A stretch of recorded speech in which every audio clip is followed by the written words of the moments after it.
Երիտասարդ քաղաքագետների ակումբը շարունակում է ոտ 2026 հանդիպումների շարքը։ Այսօր հանդիպում ենք ունենալու Նորույս կուսակցության երկրորդ համար Հակոբ Կարապետյանի հետ։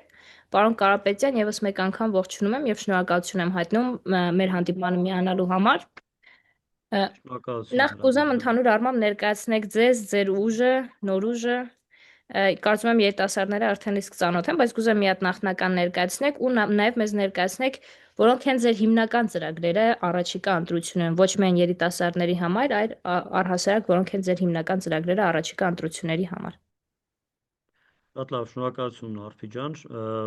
ողջունում եմ այս հանդիպման մասնակիցներին եւ շնորհակալություն հրավերի եւ այս հնարավորության համար։ Ես, ինչպես ասվեց արդեն, ներկայացնում եմ Նորույս ռեֆորմիստական կուսակցությունը, կուսակցության վարչության անդամն եմ եւ падգամավորության տեխնացու։ Մեր ուժը, ինչպես գիտեք, ուրեմն ղեկավարում է Երևանի նախկին քաղաքապետ եւ հայտնի հանրային գործիչ եւ դերասան Հայկ Մարությանը, թիմի կուսակցության կորիզը ձևավորվել է 18-21 թվականներին, երբ Երևանի քաղաքապետը Հայկ Մարությանն էր եւ քաղաքը կառավարում էր նրա թիմը եւ թիմի եւ ցուցակում ընդգրկված անձանց եւ ընդհանրապես թիմի անդամների մեծ մասը այդ շրջանում Երևանի կառավարման փորձ ունեցող մարդիկ են, ինչպես ինչպես Երևանի ավականուն նախկին եւ ներկա անդամներ, այնպես էլ քաղաքի վարչակազմի գործադիր իշխանությունում ընդգրկված մարդիկ եւ մենք մեր կուսակցության հիմքում դրել ենք մեր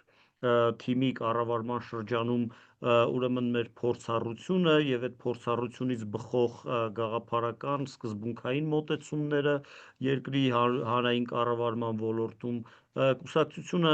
եւ նաեւ այդ փորձառությունից ելնելով մենք ընտրել ենք մեզ համար սոցիալ-դեմոկրատական գաղափարախոսությունը որպես քաղաքական արժեքային հենք եւ նաեւ եվրոինտեգրացիան կրկին դա ոչ միայն արտաքին քաղաքական առաջնահերթություն, այլ նաեւ էլի մեր արժեքային հենքերից մեկն ենք համարում եւ հենց ըստ էության մեր կուսակցությունը շատ, այսպես ասած, երիտասարդամետ կուսակցություն է եւ բացի նրանից, որ երիտասարդ կուսակցություն է եւ լիդերն էլ ընդհանուր քաղաքականությամբ զբաղվելու առումով երիտասարդ գործիչ է, թիմի անդամները հիմնականում երիտասարդ մարդիկ են, նաև ծրագրերը միտված են երիտասարդության ուրեմն երիտասարդների աջակցությանը, երիտասարդների համար ուրեմն ավելի լավ պայմանների ստեղծմանը եւ պատահական չէ որ մեր կուսակցության նախընտրական ծրագրի հիմնադրույթներից մենք բացի նրանից որ ունենք իհարկե մեր ծավալուն ծրագիրը նախընտրական դա մի քանի տասնյակ էջանոց շատերի համար իհարկե ձանձրալի ծրագիր է եւ դա ավելի մատչելի եւ ընկալելի դարձնելու համար այդ ծրագիրը սեղմել ենք 7 կետի մեջ որոնցից եթե հաշվենք 3-ը 4-ը անմիջականորեն վերաբերում են երիտասարդության խնդիրներին մասնավորապես ուրեմն բուհերի անվճար բուհական կրթության հնարավորություն համատարած անվճար բուհական կրթության հնարավորություն նաև ուրեմն արական բնակչության համար բուհական տարկետման վերադարձի հնարավորություն, նաև երիտասարդ ընտանիքների համար աջակցության շատ այդպես կտրուկ միջոցներ, մասնավորապես յուրաքանչյուր երրորդ եւ հաջորդ ցանկացած ներողություն, ոչ թե յուրաքանչյուր երրորդ, այլ յուրաքանչյուր ընտանիքում երրորդ եւ հաջորդ յուրաքանչյուր երեխայի համար միանվագ 5 միլիոն դրամի նպաստ, ուրեմն երիտասարդ ընտանիքներին 5%-ով հիպոթեկային վարկեր ստանալու հնարավորություններ, հարկային եւ վարկային այլ արտոնություններ երիտասարդ ընտանիքներին, այսպես թերևս սկզբի համար ես այսքանով սահմանափակվում եմ ընթացքում ավելի շատ Շնորհակալություն։ Արտաքին քաղաքականության մասին խոսելիս նշեցիք եվրոինտեգրացիան։ Իսկ ինչ եք պատրաստվում անել հայ-ադրբեջանական բանակցային ներկայիս փաթեթների հետ, այն ինչ կա այս պահի սեղանին, մասնավորապես խաղաղության պայմանագիր, TRIPS, սահմանների սահմանազատում եւ սահմանագծում, պատրաստվում եք շարունակել այն կետից, որը միջև այս պահը կա, թե առաջ բերել այլ հարցեր, օրինակ երեք մեր հանդիպման ժամանակ ներկայացուցիչներից մեկը նշեց, որ պատրաստվում է բանակցային սեղան բերել արցախցիների հարցը, օրինակ ձեր դեպքում ինչ կանեք այս բանակցային փաթեթների հետ։ Դե դուք գիտեք,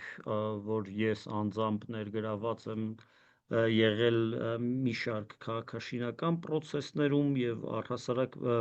նաեւ մեր կուսակցության վարչության անդամներից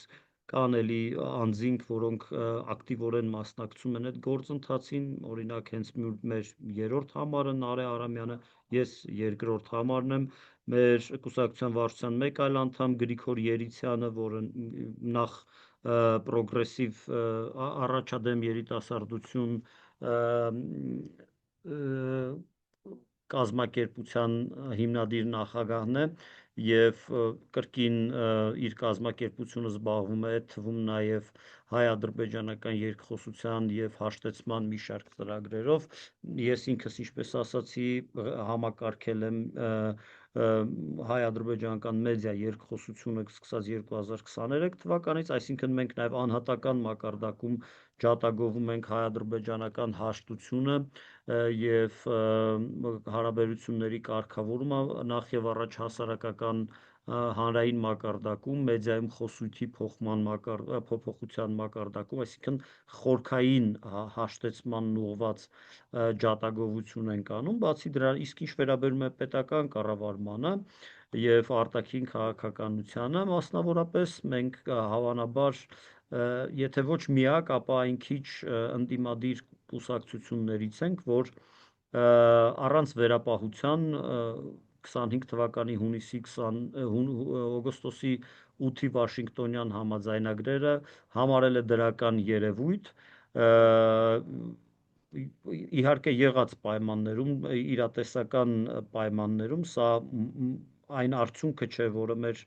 ժողովուրդը եւ մեր պետությունը ձգտում էր իր ստեղծման օրից, անկախացման օրից ի վեր, բայց 18 թվականից հետո գործող իշխանության իրականացրած հեղեղուկ եւ վայրիվերո անհեռատես քաղաքականության հետևանքով մենք մի շարք աղետների եւ ողբերգությունների միջով ենք անցել եւ 25 թվականի օգոստոսի 8-ին ամերիկյան գործընկերների գործուն մասնակցությամբ տեղի ունեցած համաձայնագրերի ստորագրումը թերևս եղած պայմաններում առավել բարենպաստ ելքներ ոչ թե ելքը, այլ փաստաթուղթը այդ պահին, իհարկե պետք է աշխատել նաև փաստաթուղթը նախ ստորագրելու, վավերացնելու եւ հետո իմպլեմենտացնելու ուղղությամբ եւ նույնը վերաբերում է իհարկե TRIP նախագծին, այնպես որ իշխանությունը ստանձնելու պարագայում մեր կուսակցությունը շարունակելու է Ադրբեջանի հետ եւ նաեւ Թուրքիայի հետ հարաբերությունների կարգավորման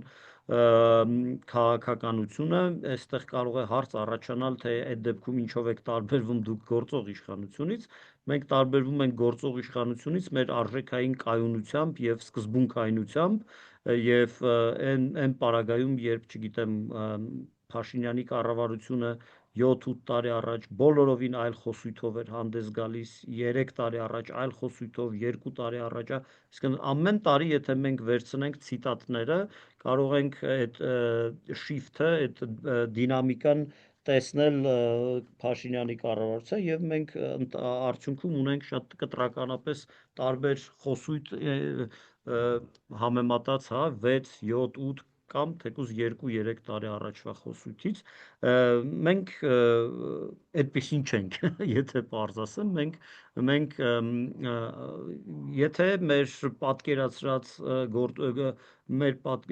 եթե գործընթացները մեր պատկերացրած կերպով չեն ընթանում, եթե, չգիտեմ, մեր ծրագիրը ուրեմն ինչ որ պահի մեզնից կախված կամ մեզնից անկախ հանգամանքներում ձախողի, ապա պետք է դա հետևանք ունենա, իսկ հետևանքը կառավարության հրաժարականն է։ Շատ պարզ օրինակ ես սիրում եմ բերել սրա հետ կապված, համեմատաբար թարմ, իհարկե միջազգային քաղաքականության մեջ բազմաթիվ օրինակներ կան։ 2016 թվականին, երբ Մեծ Բրիտանիայի կառավարությունը Դեվիդ Քեմերոնի գլխավորությամբ, որը բավական հաջողակ խարիզմատիկ լիդեր էր, եւ կարծեմ նոր էր, վերջերս էր, թարմացրել իր մանդատը, բայց երբ արտաքին քաղաքականության հարցում այնպիսի առանցքային հարց, ինչպիսին էր Մեծ Բրիտանիայի անդամակցությունը Եվրամիությանը, իսկ Կեմերոնը աջակցում էր այդ ուղուն, բայց երբ հանրաքվեի արդյունքում ժողովուրդը որոշեց, որ պետք է Մեծ Բրիտանիան դուրս գա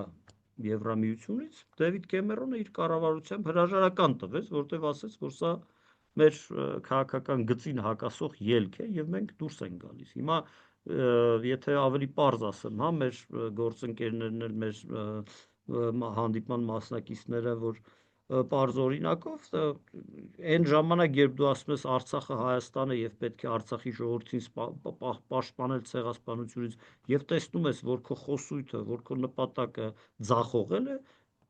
միակ բանը, որ մնում է անել պարկեշտ քաղաքական գործին, հրաժարական ներկայացնելն է։ Ես մի քիչ շեղվեցի իհարկե, հայ-ադրբեջանական հարաբերությունների մեր տեսլականը ընդհանուր գծերով ներկայացրեցի եւ նաեւ էլի մի վերապահում եմ ուզում անել հայ-ադրբեջանական եւ հայ-թուրքական հարաբերությունները առաջնահերթություն են բոլոր հարևանների հետ բարիդրացիական հարաբերությունները կարևորագույն սկզբունք է եւ մասնավորապես երկարամյա կոնֆլիկտի մեջ գտնվող մեր հարևանների հետ պետք է հնարավորինս փորձել կարգավորել այդ հարաբերությունները, սակայն հայաստանյան կամ հայկական հազարամյակներ ի վեր ձևավորված ինքնությանը վերաբերվող սիմվոլիկ հարցերում պետք է դադարել այդ ուրեմն ինքնությունը խմբագրելու փորձերը, այն ինչ որ մենք տեսնում ենք կրկին, հա, Նիկոլ Փաշինյանի կառավարման ընթացքում։ Լավ, շնորհակալություն։ Խնդրեմ նրանք, ովքեր հարցեր ունեն, բարձրացնեն միկրոֆոնը։ Անատոլի։ Շնորհակալ եմ։ Ճիշտն ասած, ձեր ներկայացնելու ժամանակ մի քանի հարց առաջացավ մոտս։ Առաջին դուք նշում եք օգոստոսի 8-ից ձեռք բերված պայմանագրի դրական կողմերի մասին, բայց միաժամանակ նշում եք, որ այս կառավարությունը վարում է քաղաքականության առումով հեղեղուկ եւ շատ վատ քաղաքականություն, իսկ ըստ ձեզ հեղեղուկ եւ շատ վատ քաղաքականության արդյունքը կարող է արդյոք լինել օգոստոսի 8-ի պայմանագիրը։ Երկրորդ դուք խոսեցիք վարած քաղաքականության փոփոխությունների մասին, որ տարբեր ժամանակահատվածներում տարբեր տիպի քաղաքականություն են վարում եւ տարբեր տիպի բաներ են ասում։ Լեռնային Ղարաբաղի հակամարտության մասին եմ ցանկանում խոսել, այդ նույն ձեր կուսակցության ղեկավարը Լեռնային Ղարաբաղի մասին, հակամարտության մասին, իմ կարծիքով 2020 թվականի վերջին հենց ինքը մեղադրում էր Նիկոլ Փաշինյանին Լեռնային Ղարաբաղը հանձնելու մեջ, միաժամանակ Լեռնային Ղարաբաղը կրկին խոսում էր, որ Հայաստանինն է եւ այլն եւ այսպես շարունակ, բայց միաժամանակ այսօր դուք գտնում եք, որ Լեռնային Ղարաբաղի մասը թեզը, ինչպես ձեր խոսույթից հասկացա, պետք է փակենք այդ էջը եւ Ադրբեջանի եւ Թուրքիայի հետ հարաբերությունները կարգավորենք։ Կցանկանայի այս հետեւյալ իմ առաջ քաշած կետերի մասին լսել ձեր դիրքորոշումը։ Շնորհակալ եմ։ Մենք ինչ անենք, մի քանի հարց հավաքենք, թե հերթով պատասխանելով Իսկ գնանք հերթով արդյոք։ պատասխանենք։ Շատ լավ, շնորհակալ եմ Անատոլի հարցի համար։ Այո, ձեր հարցի մեջ ըստ էության պատասխանը կա։ Մենք խոսեցինք, որ հեղեղուկ եւ անհետեւողական քաղաքականության հետևանքով 2025 թվականի օգոստոսի 8-ին մենք կնքեցինք Ադրբեջանի հետ, նախաստորագրեցինք ներողություն Ադրբեջանի հետ պայմանագիր, որտեղ Լեռնային Ղարաբաղը չկար, որտեղ Լեռնային Ղարաբաղի բնակչության իրավունքների մասին տող անգամ չկար։ Իսկ 2018 թվականին, 2019 թվականին մինչև 2020 թվականը բանակցությունների առարկա էր Լեռնային Ղարաբաղի կարգավիճակի որպես քաղաքական միավորի հարցը, այսինքն այդ հարցն էր երկու երկրների բանակցությունների առարկա 20 թվականի պատերազմից հետո, հա, ուրեմն այդ հարցը կարգավիճակի հարցը եւ Լեռնային Ղարաբաղի անկախ գոյության հարցը արդեն մեծապես հարցականի տակ դրվեց 22 թվականի ապրիլին վստահ եմ կհիշեք, որ վարչապետ Փաշինյանը հայտարարեց, որ հանուն Լեռնային Ղարաբաղի ժողովրդի անվտանգության, Արցախի քույրերի եւ եղբայրների անվտանգության պետք է իջեցնել մեր նշած զողը, որպեսզի ստանանք արևմտյան գործընկերներից աջակցություն, նկատի ունենալով, որ պետք է հրաժարվել Լեռնային Ղարաբաղի անկախության գաղափարից եւ խոսել Լեռնային Ղարաբաղի ինտեգրացիայի մասին Ադրբեջանի հետ, ինչ որ կարգավիճակով, մշակութային ինքնավարության կամ այլ կարգի ինքնուրույնության հարցով։ Այսինքն 22 թվականին էլ մենք այդ հարցի շուրջ էինք վարակցում։ 23 թվականին արդեն որևէ կարգավիճակ չէր քննարկվում եւ քննարկվում էր միայն Արցախում հայ բնակչության գոյությունը եւ 23 թվականի սեպտեմբերից այդ գոյությունն էլ արդեն դադարեց արդիական լինել։ Այսինքն, երբ ես ասում եմ հեղեղուկ եւ անհետեւողական քաղաքականություն, հենց այս շարքը նկատի ունեմ եւ դա հանգեցրեց այն իրավիճակին, որ մենք 2025 թվականի օգոստոսի 8-ին ունենք պայմանագրի համաձայնեցված եւ նախաստորագրված տեքստ եւ երբ մենք ասում ենք, որ այդ տեքստը առավել բարենպաստ տեքստն է, հա, մեր համար, դա չի նշանակում, որ դա մեր երազած տեքստն է, դա չի նշանակում, որ մենք ես ասացի, որ մեր 30-ամյա գոյության ընթացքում մեր պետության ձգտել ենք դրան, բայց գործող պայմաններում, գործող իրողությունների պայմաններում մենք չենք կարող բարենպաստ չհամարել այդ տեքստը, բայց նաև չենք կարող չարձանագրել, որ դրանից առաջ տեղի են ունեցել մի շարք սխալներ, որոնք հանգեցրել են այս իրավիճակին։ Հուսով եմ կարողացա բացատրել այն, ինչ ուզում էի ասել։ Ինչ վերաբերում է մեր կուսակցության ղեկավարին, նրա անունը Հայկ Մարության է։ Հայկ Մարությանը 16 թվականին որպես կամավոր գնացել է Արցախը պաշտպանելու, 2020 թվականի նոյեմբերին որպես կամավոր գնացել է Արցախը պաշտպանելու, ես 20 թվականին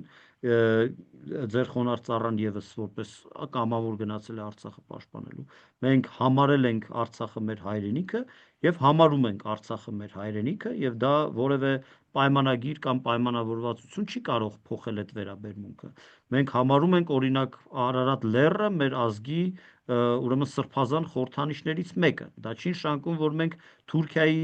տարածքային ամբողջականությունը հարցականի տակ ենք դնում, բայց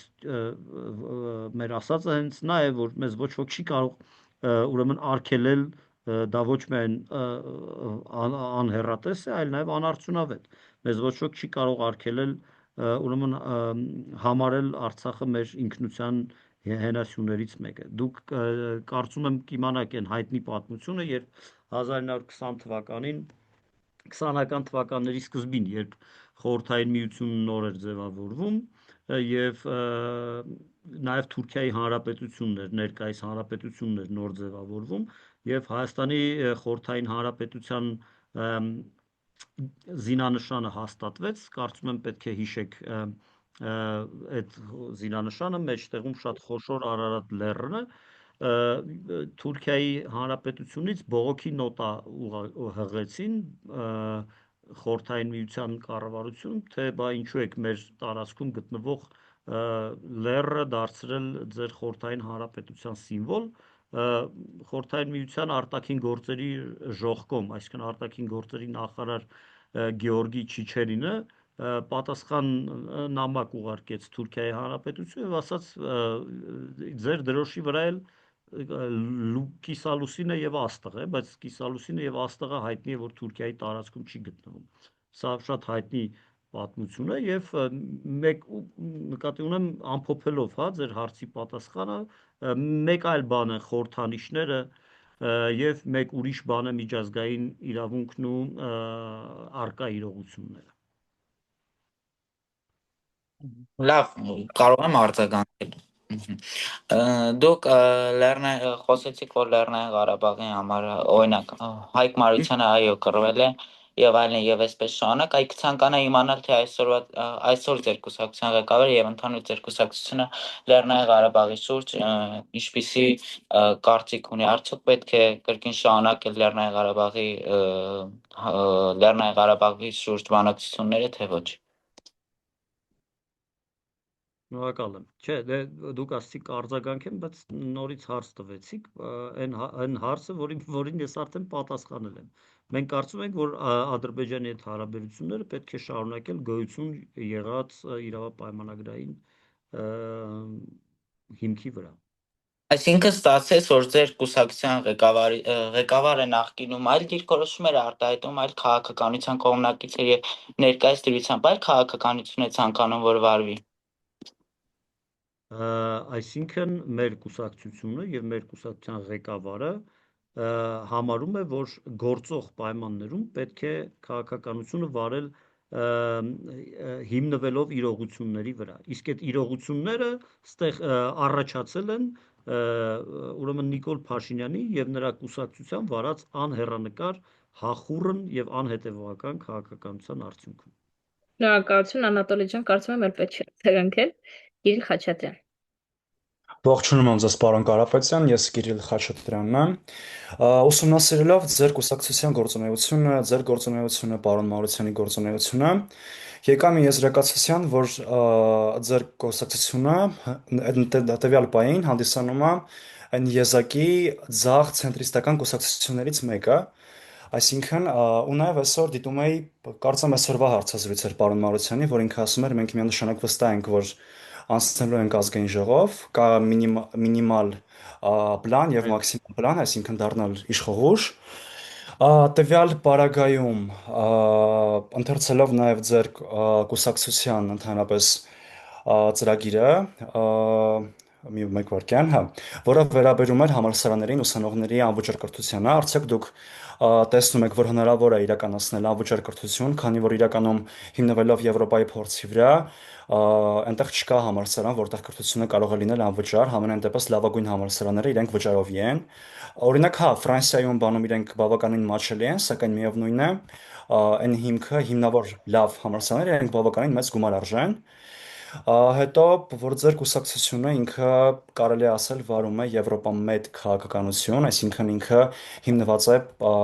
ստեղծելու ավելի ամուր կապեր Եվրամիության հետ, քան ռուսական թևի հետ, որն է ձեր ապագա տեսլականը կապված Ռուսաստանի Դաշնության, ընդհանրապես նախկին գործընկերների հետ։ Էլ ինչ հարց պետք է տայի։ Լավ, թերևս այսքանը, հետո արդեն կհասկանանք։ Շնորհակալություն։ Շնորհակալ եմ Կիրիլ։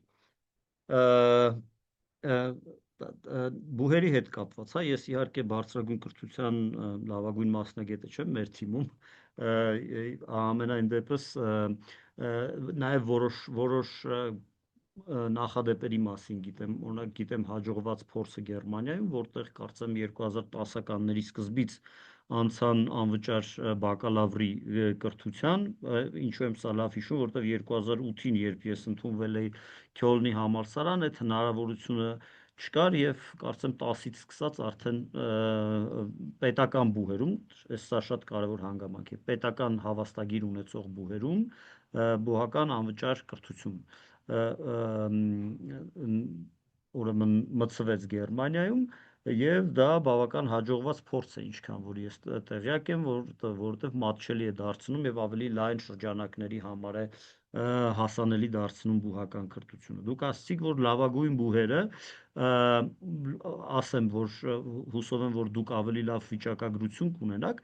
անշուշտ, այսպես ասած, պրեստիժ կամ, չգիտեմ, ավելի, չգիտեմ, բարձր մակարդակի, ավելի խորը մասնագիտական կրթություն տվող մասնավոր համալսարաններ թերևս կան Եվրոպայում եւ նաեւ Հայաստանում կարծես թե հակառակ պատկերն է, ավելի լավ կրթություն տալիս են պետական բուհերը։ Ամենայն դեպս անվճար բարձրագույն կրթությունը վերաբերում է հենց այստեղ ուզում եմ կարևոր վերապահում անել, որ հենց պետական բուհերին, հա, եթե կլինեն երիտասարդներ կամ նրանց ընտանիքները, որոնք բացի նրանից, որ կունենան կրթության մեծ ցանկություն, նաև կունենան մեծ ֆինանսական միջոցներ, կարող են ընդունվել, կարող են ընտրել այնպիսի բուհերը, որոնք այդ անվճար կրթության հնարավորությունը չեն տալիս, կամ այդ անվճար կրթությունը հնարավոր է դառնում ինչ որ ֆոնդերի, հիմնադրամների, կրթաթոշակների միջոցով։ Իսկ պետական բյուջեն այս առումով ինքը մենք հաշվել ենք, որ մոտավորապես վճարովի բուհական կրթության պարագայում պետական բյուջե է մտնում 100-ից 200 միլիոն դոլարին համարժեք գումար, ինչը իհարկե քիչ գումար չէ, բայց բավական տանելի է մեր բյուջեի համար գումար է, հատկապես հաշվի առնելով դրա երկարատև էֆեկտը, որտեղ մենք անընդհատ խոսում ենք լավ կրթության մասին եւ հետեւաբար պետք է լայնացնենք այդ կրթությունը ստանալու հնարավորությունները։ Մենք նաեւ այստեղ ասեմ, որ մեր 7 կետերում դա նշված չէ, բայց առնվազն քննարկելու ենք, բազմակողմանիորեն քննարկելու ենք արական սեռի, հա, այսինքն տղաների համար տարկետման հնարավորությունը վերադարձնելու հարցը։ Ինչ վերաբերում է եվրոպական մեր այսինքն արտաքին քաղաքականության առաջնահերթություններին, ինչպես ճիշտ նկատեցիք, դա հենց եվրոպականացումն է, սա ինչու չենք գրել եվրոինտեգրացիա կամ Եվրամիության անդամակցություն, իհարկե եւ Եվրամիության անդամակցությունը եւ եվրոինտեգրացիան դա ընդհանուր առմամբ եվրոպականացման կոմպոնենտներից մեկն է, հա, եվրոպականացումը դա վերաբերում է եւ ներքին բարեփոխումներին, եւ տնտեսական ոլորտում բարեփոխումներին, եւ դատական համակարգում բարեփոխումներին, եւ հատկապես, քանի որ ես մասնագիտությամբ մեդիայից եմ, դիպլոմով միջազգային հարաբերությունների մասնագետ եմ, բայց պրակտիկան հիմնականում մեդիայի հետ է, ես լուրջ միտումներ եմ տեսնում մեր երկրում մեդիայի բևեռացման եւ ապատեղեկատվության վտանգների հետ կապված, եւ եվրոպականացումը մենք հասկանում ենք առաջին հերթին ազատ կարծիքի ազատ արտահայտման հնարավորություն, ուրեմն անկախ դատարաններ եւ տնտեսության ոլորտում, արտադրության ոլորտում եվրոպական ստանդարտներ։ Եվ իհարկե դա այդ ամեն ինչը, այդ ամբողջ process-ը պետք է հանգեցնի Եվրոպայի միության հետ ավելի սերտ համագործակցությանը, ընդհուպ մինչև Եվրամիության անդամակցությանը, հա։ Այստեղ էլի կարող է հարց առաջանալ, թե իսկ ինչով եք դուք տարբերվում քաղ պայմանագիր կուսակցությունից, կրկին մենք տարբերվում ենք քաղ պայմանագիր կուսակցությունից մեր սկզբունքայնությամբ եւ հաստատակամությամբ, հա, այսինքն եթե մենք տեսնենք, որ ինչ-ինչ հանգամանքներում եվրոինտեգրացիան ուրեմն հնարավոր չէ, մենք անկեղծորեն կխոսենք դրա մասին հանրության հետ, այլ ոչ թե կվերադառնանք Ռուսաստանի հետ ինչ-որ սերտ հարաբերությունների։ Եվ նաև ուզում եմ ասել, իհարկե այսօրվա աշխարհում դա բավական դժվար է, երբեմն էլ միամիտ կարող է հնչել, որ մենք պետք է փորձենք ուրեմն կառուցել դրական հարաբերություններ բոլոր գործընկերների հետ, բայց դա այդպես է, ուզած թե չուզած, մենք շատ լավ տեսնում ենք մեր աշխարհաքաղաքական համատեքստը, մեր աշխարհագրությունը եւ նաեւ անցած տասնամյակներին Ռուսաստանի հետ ձևավորված այդ ամուր եւ խորը տնտեսական փոխկախվածությունը, հենց փոխկախվածություն, եւ իհարկե չի կարելի դա անտեսել ոչ մի կերպ եւ չի կարելի մեր եվրոպական ձգտումները ուրեմն դարձնել բախման առիթ, հա, Ռուսաստանի հետ հնարավորինս դրական հարաբերություններ պահպանելով պետք է առաջնահերթություն դարձնել եվրոինտեգրացիան։ Ավելացում կարելի է, եթե Խնդրեմ։ Որտեղ ժամանակի ընթացքում մի քանի հարց վրիպեց մտքիցս։ Ամենայն հարգանքով ձեր կուսակցությունը ինքը հիմնականում կազմված է նախկին քաղաքապետարանում աշխատակիցներից, այսինքն այո, եւ պարոն Մարությանը ինքը կարելի ասել, որ ունի հենց կոնկրետ պետական մակարդակով աշխատանքային փորձ, այսինքն ինքը բավականին լուրջ ոլորտ է, եթե հաշվի առնենք, Այդ իսկ պատճառով ինչպես եք դուք պատկերացնում հենց ձեր իշխանության գալու process-ը, այս պատասխանատվությունը ստանձնելը, քանի որ պետությունը միանշանակ տարբերվում է Երևան քաղաքից, իր բազմազան ինստիտուտներով եւ ամեն ինչով, հետո ինչը կապված էր համալսարանի կրթության հետ, հենց այդ լավագույն համալսարանները, ինչպես նաև մասնավոր բուհերը Հայաստանում, իրենք ունեն need-based սկզբունք, այսինքն այն մարդիկ, ովքեր վճարունակ են, ովքեր կարան տարին օրինակ 1 միլիոն դրամ վճարան, իրենց համար նորմալ է այդ կրթությունը վճարովի սարքելը, վճարովի թողնելը։ Այսինքն դուք նկատի ունեք անվճար կրթություն բոլոր մարդկանց համար, ովքեր եւ ունեն կարիքը եւ չունեն դրա կարիքը, ու մեկ էլ արտաքին քաղաքականության վերաբերյալ էլի հիշեցի հարցս, կապված Ռուսաստանի Դաշնության էներգետիկ կապերի հետ, քանի որ հիմա եւս այս թեման շատ ակտիվորեն շոշափվում է ռուսական կառավարության եւ մեդիայում, որ եթե Հայաստանի Հանրապետությունը մտնի Եվրամիություն, Ռուսաստանի Դաշնությունը արդեն կսկսի Հայաստանի հետ համագործակցել ինչպես եվրոպական այլ երկրների հետ, այսինքն մեր գազը մի քանի անգամ կթանկանա, կփակվեն տարբեր էներգետիկ ճանապարհներ, տնտեսական ճանապարհներ, այս պարագայում ինչպես եք դուք նախատեսում եք ճգնաժամը հաղթահարել ու ունենալ կայուն հարաբերություններ թե այս թևի հետ, թե նաև արևմտյան թևի հետ։ Շնորհակալություն։ Շնորհակալ եմ։ Շնորհակալ եմ։ Ամ, Հա, սկսենք նրանից, որ քաղաքապետարանը, դե կարծում եմ գիտեք, որ կա այդպիսի նախ քաղաքականության մեջ սահմանները բավական այսպես հստակ չեն, հա, երբեմն նաև կարող են ուրեմն մեր ընդդիմախոսներից ոմանք ասում են, որ Հայկ Մարությանը դերասան է, ինչպես նա կարող է երկիր կառավարել, չգիտեմ, եկեք նայենք, մեր երկրի ղեկավարներից Լևոն Տեր-Պետրոսյանը բանասեր էր եւ արևելագետ, Սերժ Սարգսյանը բանասեր էր, Ռոբերտ Քոչարյանը պոլիտեխնիկի, չեմ հիշում, որ բաժին էր ավարտել եւ ուրեմն վարչապետ Փաշինյանը սովորել է գերազանցությամբ համալսարանի ժուրֆակում, բայց չի ավարտել ինչ-ինչ հանգամանքներում։ Այսինքն այսպես վարչապետագիտության ֆակուլտետ որևէ բուհում չկա հասկանալիորեն, իսկ Երևանի քաղաքապետարանը առհասարակ մեգապոլիսի կառավարումը այնպիսի մեծ քաղաքի, ինչպիսին Երևանն է, առավել եւս այն պայմաններում, երբ առնվազն 1/3-ն ենք ասում, բայց ըստ էության երկրի բնակչության կեսը, տնտեսական ակտիվության կեսից ավելին վստահաբար եւ ընդհանրապես Հայաստանում գիտենք, որ դա էլ մեր թերություններից մեկն է, խնդիրներից մեկն է, կյանքը գերկենտրոնացած է Երևանում եւ այդ հսկայական օրգանիզմը կառավարելը 3 տարում ահռելի փորձ է եւ շատերի կարծիքով դա հաջող կառավարում էր, շատերի կարծիքով այնտեղ ճգնաժամային իրավիճակներ կային, որոնք փայլուն կերպով լուծվեցին, օրինակ աղբահանության խնդիրը եւ նաեւ տրանսպորտի ռեֆորմը, որը կիսատ մնաց հայտնի հանգամանքների պատճառով։ Այնպես որ թիմը եւ պարոն Մարությանն անձամբ եւ թիմը այս առումով ճգնաժամային կառավարման բավական լուրջ փորձ ունի։ Բացի դրանից նաև մենք որդեգրել ենք սկզբունք, որ ուրեմն կառավարությունը ստանձնելու երկրի կառավարությունը ստանձնելու պարագայում բնականաբար նաև համալրելու ենք ոչ պարտադիր է, որ կուսակցական գործիչներով, այլ եւ տեխնոկրատներով եւ գուցե նաեւ այլ կուսակցություններից մարդկանցով, ովքեր որոշակիորեն կկիսեն մեր արժեքները եւ պատրաստ կլինեն մասնակցել երկրի կառավարմանը։ Սա եթե իրատեսական լինենք, քիչ հավանական է, որ մենք միանձնյա կերպով հա կառավարություն կկազմենք եւ նաեւ այնտեղ հավանական կոալիցիոն գործընկերների մեջ անհրաժեշտ կադրային բազան կլինի, այսպես չհաշված, որ պրոֆեսիոնալ ուրեմն քաղծառայողներն են, հա, ինչքան աշխատանքը հիմնականում անում եւ քաղաքական շերտը ուղղակի տալիս է քաղաքական վեկտորը եւ առաջնահերթություններն է նախանշում, այսպես ասենք,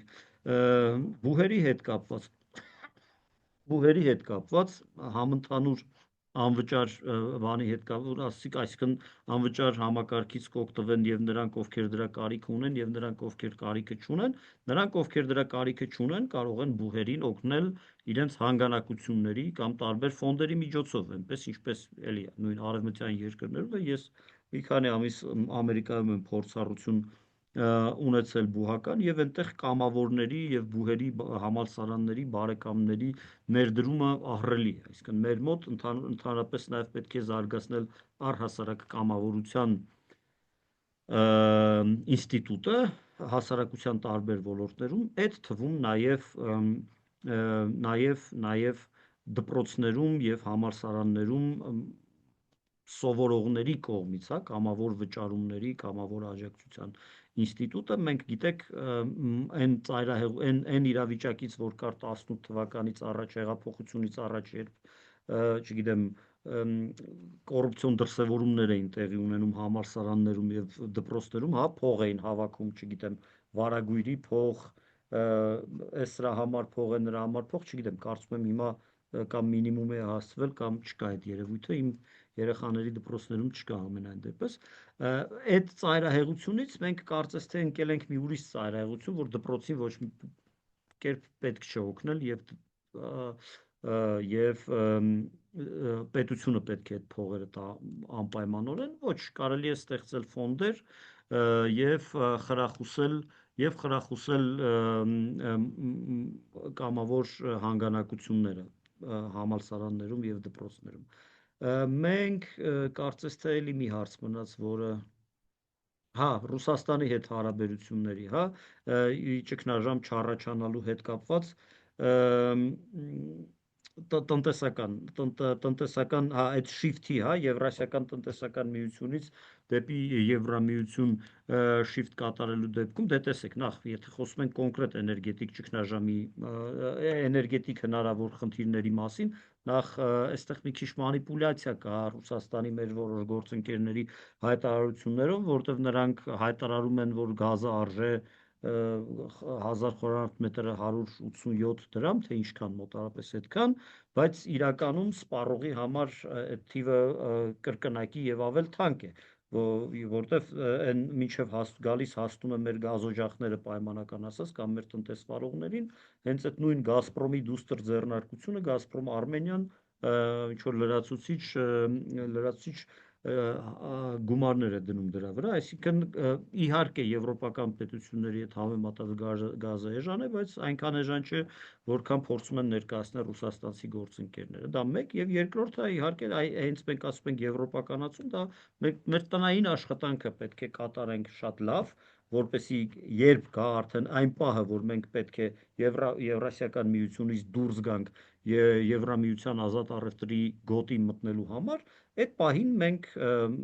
էներգետիկ մեր կախվածությունը Ռուսաստանից նվազագույնի հասցնենք։ Դա թե ածխաջրածնային ուրեմն էներգետիկ հիմքով էներգետիկ աղբյուրների դիվերսիֆիկացիան է, հա, Իրան, ինչու ոչ Ադրբեջան, Թուրքմենստան եւ այլն, եւ ալտերնատիվ ուրեմն էներգետիկ աղբյուրների զարգացումը, արևային էներգիայի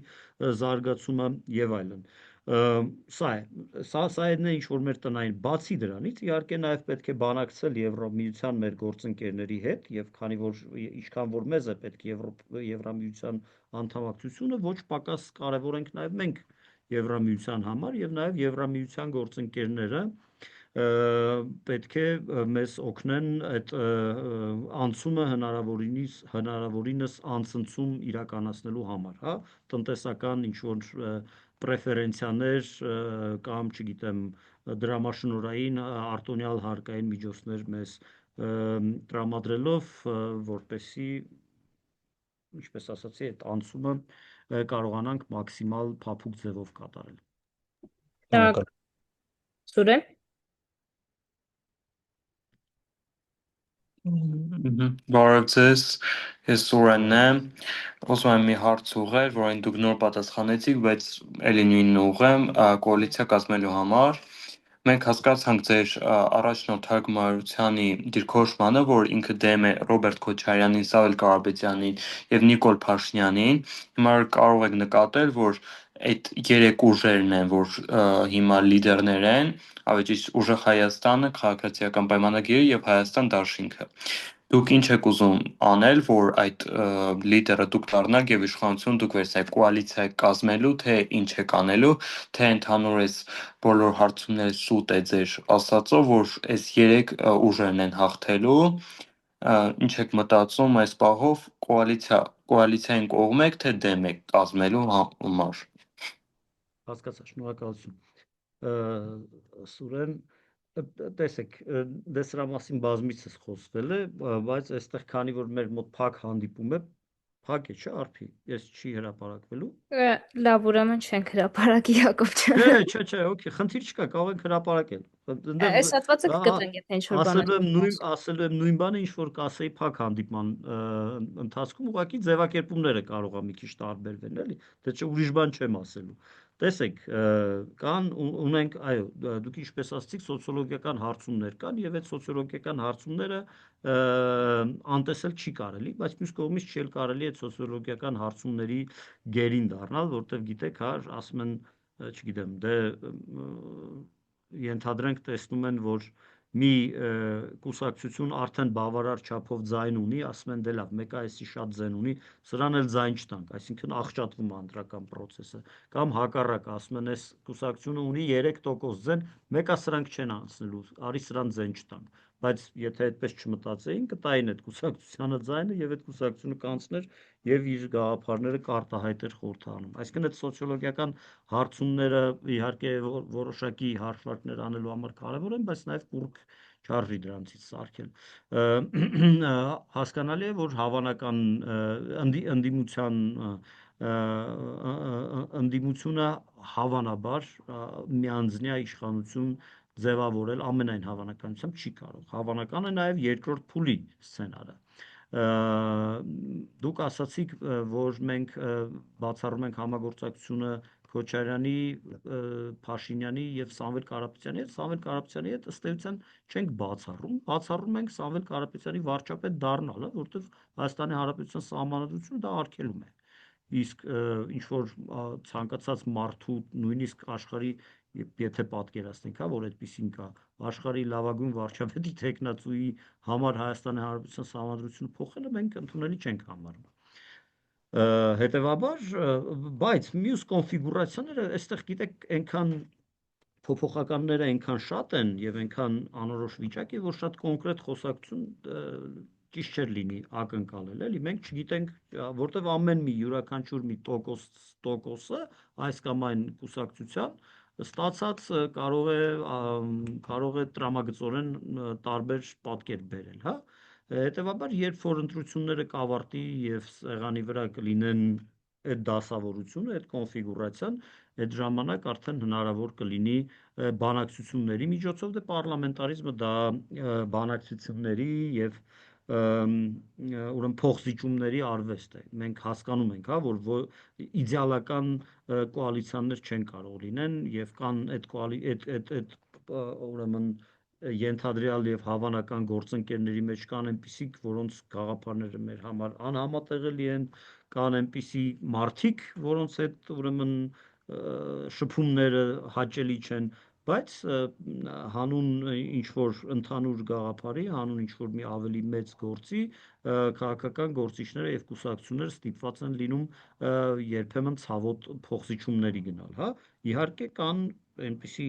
օրինակ, նույն եվրոպականացումը մեզ համար անզիջելի դրույթ է եւ դրանից նահանջել հնարավոր չէ։ Իսկ մնացած պարագայում պետք է փորձել ինչ որ լուծումներ գտնել։ Բայց դրանց մասին ասեմ, ավելի կոնկրետ կարող ենք խոսել այն ժամանակ, երբ որ կունենանք թվերը։ Շնորհակալություն, Դավիթ Լավ, Ստեփանյան։ շնորհակալություն։ Շնորհակալություն։ Շնորհակալություն հնարավորության համար, պարոն Կարապետյան, ողջունում եմ։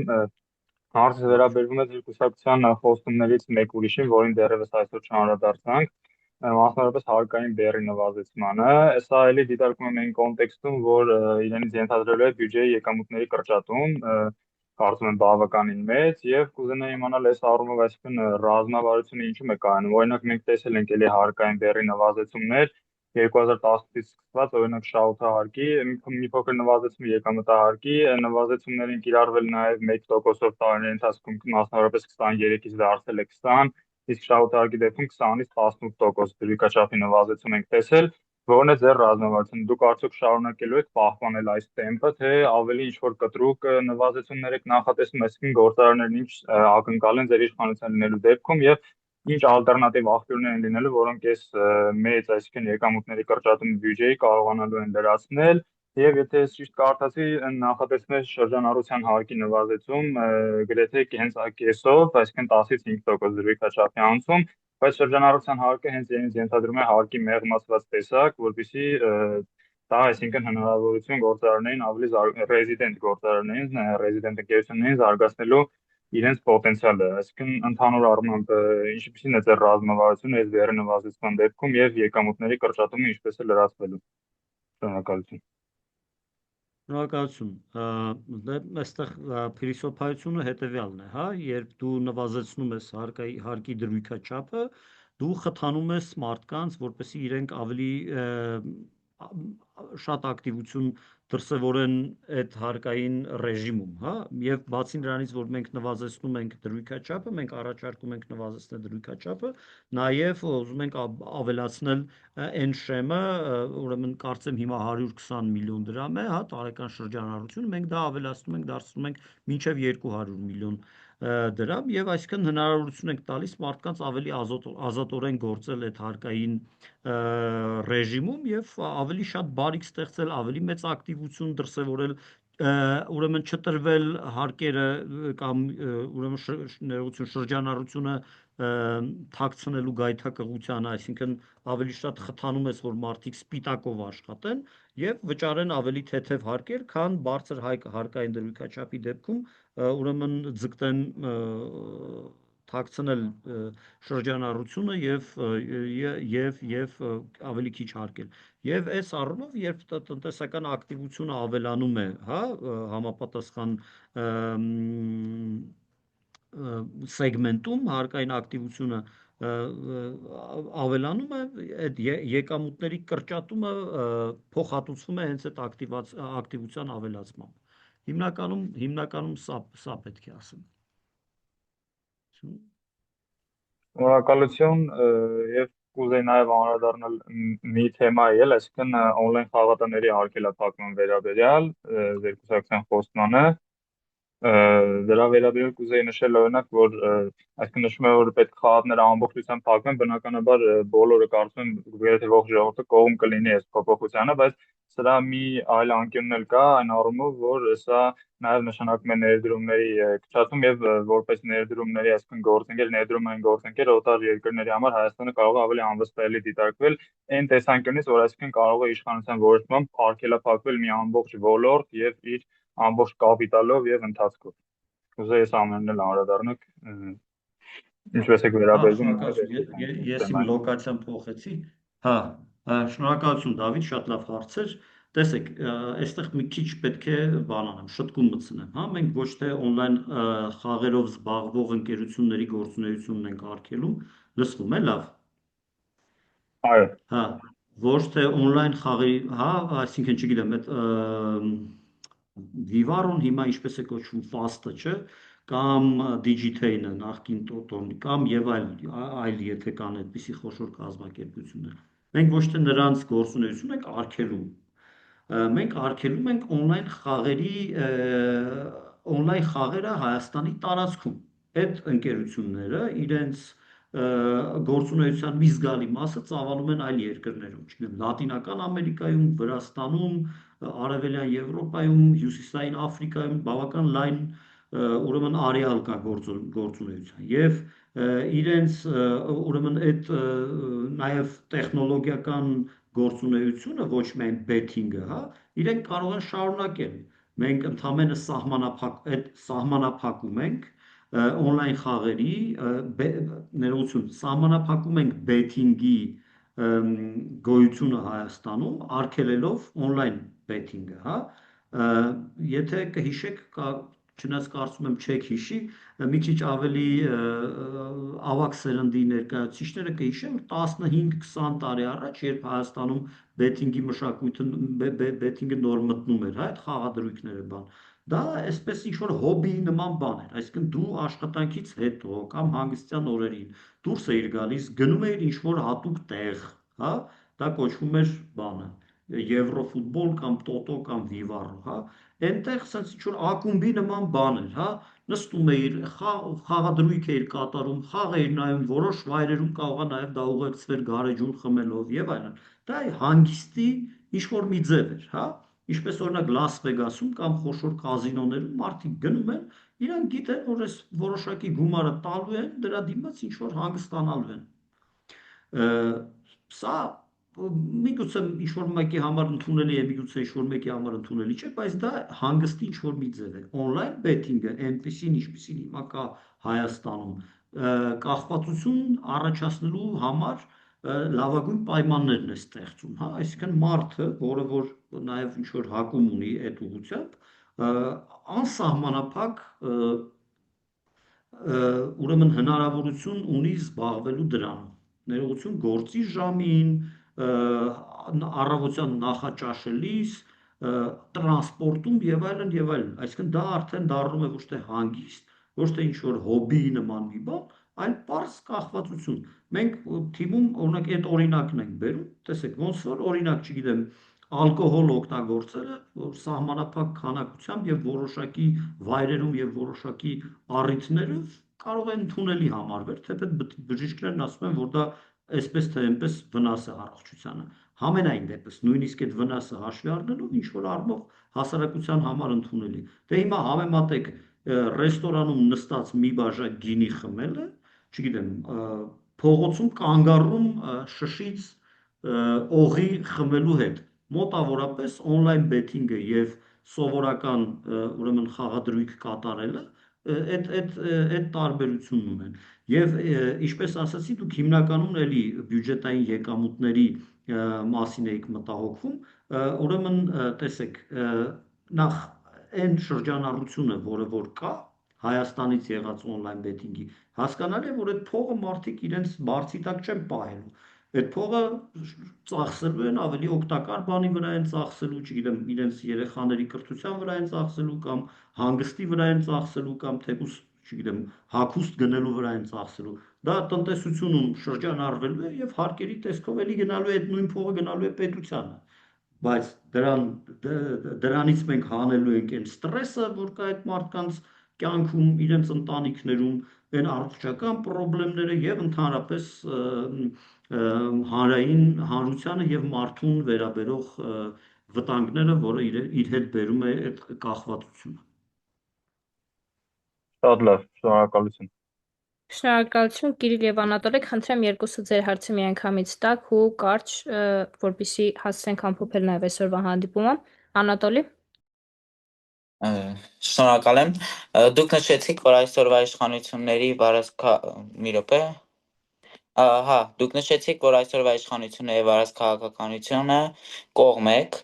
այսինքն հայ-ադրբեջանական հարաբերությունների կարգավորմանը, ինչը միայն հնարավոր է փոխադարձ տարածքային ամբողջականության ճանաչման դեպքում։ Կարող ենք ասել, որ դուք կողմ եք իրական Հայաստանի գաղափարախոսությանը, եւ եթե այո, եթե դուք ընտրվեք եւ գաք իշխանության, արդյոք մյուս այս ներկայիս իշխանություններից, ինչպես դուք նշում եք, ավելի վճռական եք գտնվելու եւ ավելի արագ եւ լայն տեմպով եք տարածելու իրական Հայաստանի գաղափարախոսությունը։ Եվ երկրորդ հարցը, եթե կարելի է, դուք նշեցիք, որ չեք բացառում ուժեղ Հայաստանի հետ համագործակցությունը, ինչպես է հնարավոր ռուսամետ քաղաքականությանը կողմ եւ եվրոպամետ քաղաքականությանը դեմ, ինչպես նաեւ եվրոպամետ քաղաքականությանը կողմ եւ ռուսամետ քաղաքականությանը դեմ ուժերի համագործակցությունը։ Շնորհակալություն հարցի համար Կիրիլ ջան, խնդրեմ դու քո հարցը տաս, բայց խնդրում եմ սահմանափակվել մեկ հարցի շրջանակներում։ Իմ հարցը ավելի մեղմ էր, ես ցանկանում եմ ուղղակի արձագանքել կազինոների վերաբերյալ ձեր եզրույթին։ Երեք առաջի օրը պատգամավոր Հայկ Սարգսյանը ներկայացրեց օրենսդրական նախագիծը, որը կապված էր հենց օնլայն կազինոների գործունեության հետ։ Ընդհանրապես փիլիսոփայության մեջ կա այդ տենդենսը, որ երբ որ մի բան արգելում ես, մարդկանց մոտ ցանկությունը ավելի է շատանում, ու անգամ ինչը մենք տեսնում ենք Ռուսաստանի օրինակով, որ երբ որ արգելված են տարբեր սոցիալական ցանցերում եւ նույնիսկ մարդիկ VPN-ով կարողանում են գործունեություն ծավալել, այսինքն այս պարագայում արգելելը այդքան խնդրի լուծում չի հանդիսանում։ Չեք նայում, այլ տարբերակը, եթե ինչ-որ կերպ սահմանափակվի գործունեությունը, ոչ թե լիովին արգելվի, արմատախիլարվի, քանի որ եթե մի բան արգելվի, կլինի ավելի վատը եւ ըստ իս հետևանքները ավելի վատը կլինեն։ Շնորհակալություն։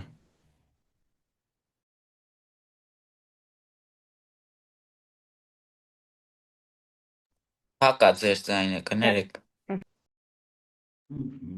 Շնորհակալություն։ Անատոլիի հարցից սկսեմ թերևս, ես ձեր ձևակերպումների հետ չէի համաձայնի, այսպես կասեմ, ուրեմն անձամբ ես եւ իմ շատ կուսակցական գործընկերներ, քանի որ կուսակցությունը ստեղծվել է 2024 թվականին մայիսին, այսինքն դրանից առաջ չեն կարող ասել կուսակցությունը ինչ դիրքորոշում ուներ, բայց ճանաչելով մեր կուսակցական ընկերների դիրքորոշմանը, մենք միշտ եղել ենք արժանապատիվ խաղաղության կողմնակից եւ Ադրբեջանի հետ հարաբերությունների կարգավորման կողմնակից եւ եթե հարցադրումը այդպես ենք դնում, ապա կարող ենք ասել, որ Նիկոլ Փաշինյանը եւ նրա թիմը 2024 թվականից հետո ի վերջո որդեգրել է իրական Հայաստանի գաղափարախոսությունը եւ դրանով իսկ համաձայնություն է հայտնել արձանագրել է իր համաձայնությունը մեր դիրքորոշման հետ։ Եվ ինչպես արդեն ասացի, մենք ուրեմն շարունակելու ենք հավատարիմ մնալ մեր այդ սկզբունքին, դա մեր սկզբունքն է, եթե Նիկոլ Փաշինյանը դրա հետ համաձայն է, շատ լավ։ Եվ եթե Նիկոլ Փաշինյանը համարում է, որ արևը դուրս է գալիս արևելքից եւ մտնում է արևմուտք, դա շատ լավ է։ Մենք դրան չենք ընդդիմանա, որտեղ դա ճշմարտությունն է։ Եվ ինչ վերաբերում է Սամվել Կարապետյանի ուժի հետ հնարավոր համագործակցությանը, դա ես մեծ վերապահում ունեմ այդ համագործակցության հնարավորության հետ կապված։ Մենք տեխնիկապես չենք բացառում այդ հնարավորությունը, եւ ինչպես ասացի, մենք ունենք հիմնական ծրագրային դրույթներ, եւ եթե ծրագրային դրույթները մեր հնարավոր գործընկերները համաձայն կլինեն, ուրեմն որպես համագործակցության հիմք ընդունել, մենք կշարունակենք մեր համագործակցությունը իրենց հետ, եթե ոչ, հասկանալի է, որ ոչ։ Կոալիցիան ինքնանպատակ չէ եւ ի վերջո մենք գիտենք, որ Սահմանադրությունը տալիս է երկրորդ փուլի հնարավորություն եւ եթե ընդդիմադիր ուժերի միջև համաձայնություն եւ կոալիցիա ստեղծելը անհնար լինի, ապա առաջին կարծեմ, չէ, ձևակերպումը, եթե ինչ որ միտեղ իրավական սխալ թույլ կտամ ներող եղեք, կարծեմ առաջին երկու տեղերը զբաղեցրած ուժերը գնում են երկրորդ փուլ։ Համենայն դեպս մենք տեխնիկապես չենք բացառում որևէ ուժի հետ համագործակցություն, բացառությամբ քաղաքացիական պայմանագրի եւ Հայաստան դաշինքի։ Դրա հետ կապված էլ մեր ասել ենք թե ինչու։ Կազինոների հետ կապված Կիրիլի հարցի պատասխանելով ձեր մտահոգությունները գոյության իրավունք ունեն անշուշտ եւ անշուշտ արդեն երբ օրենսդրական փոփոխության փուլին հասնենք, մենք ավելի մանրամասն ուսումնասիրությամբ որոշակի չեմ բացառում, որ շտկումներ կամ վերանայումներ կարող ենք անել, սակայն մենք պետք է այս փուլում արձանագրենք առնվազն, որ on-line betting-ը, այդ անկաշկանդ on-line betting-ը մեր հասարակության համար, մարդկանց, ընտանիքների եւ ընդհանուր առմամբ հասարակության համար լրջագույն խնդիրներ է առաջացնում եւ դրա դեմ պետք է պայքարել։ Դա կլինի տոտալ արգելքի թե ինչ-որ խիստ սահմանափակումների տեսքով օրենսդրական նախաձեռնության փուլում կարծում եմ այդ հարցերի պատասխանները կտրվեն։ Շնորհակալ եմ շատ, հարգելի մասնակիցներ, Արփի ջան, շնորհակալ եմ, կարծես թե ավարտում ենք, չէ՞։ Հա, մենք վերջին հարց ունենք հավանդական, ինչը պետք է երիտասարդին, 3 բան, որ պետք է երիտասարդին քաղաքականությամբ զբաղվելու համար։ Նախ ընդհանրապես նախ նորից շնորհակալություն ձեր ակտիվ մասնակցության համար, Արփի շատ շնորհակալ եմ ձեզ հրավերի համար։ Ընդհանրապես երիտասարդին առաջին հերթին պետք է մասնակցություն։ Մեր համոզմամբ, իմ խորին համոզմամբ ժողովրդավարության այն հիմքերի հիմքը մասնակցությունն է։ Եվ այդ մասնակցությունն է, որ բերում է փոփոխություն, մասնակցությունն է, որ բերում է որակյալ փոփոխություն եւ հատկապես երիտասարդների մասնակցությունը բերում է ավելի առաջանցիկ փոփոխություն, հա, Ես ամենայն հարգանքով մեր հասարակության բոլոր խմբերի նկատմամբ եւ հատկապես տարեցների նկատմամբ մենք ունենք շատ ցավալի տենդենս, որ քաղաքականությամբ հետաքրքրվում են, այսպես ասած, եւ пассив քաղաքականությամբ եւ ակտիվ քաղաքականությամբ նկատի ունեմ եւ ընտրություններին մասնակցելու որպես ընտրող եւ որպես ընտրվող։ Ավելի շատ հետաքրքրվում են 50+ անձինք, ինչը իհարկե շատ լավ է, բայց վատը այն, որ ի հակառակ ուրեմն 18-ից 35 տարեկան անձինք շատ ավելի пассив են, ավելի ինդիֆերենտ են, անտարբեր են, պետք է իմանալ, որ էլի շատ ծեծված հայտնի խոսք է, որ քաղաքականությամբ եթե դու չես զբաղվում, քաղաքականությունը այսպես թե այնպես զբաղվում է քեզանով, այնպես որ ավելի լավ է դու զբաղվես, քան քեզանով զբաղվեն։ Մասնակցություն եւ ակտիվություն։ Շնորհակալություն շատ պարոն Կարապետյան հանդիպման համար։ Ինձ թվում է շատ հետաքրքիր անցավ ու հետաքրքիր հարցեր բարձրաձայնեցինք։ Շնորհակալություն շատ ժամանակ տրամադրելու, պատասխանելու համար։ Ձեզ հաջողություն ենք մաղթում առաջիկա ընտրություններում։ Շնորհակալ եմ, հաջողություն ձեզ։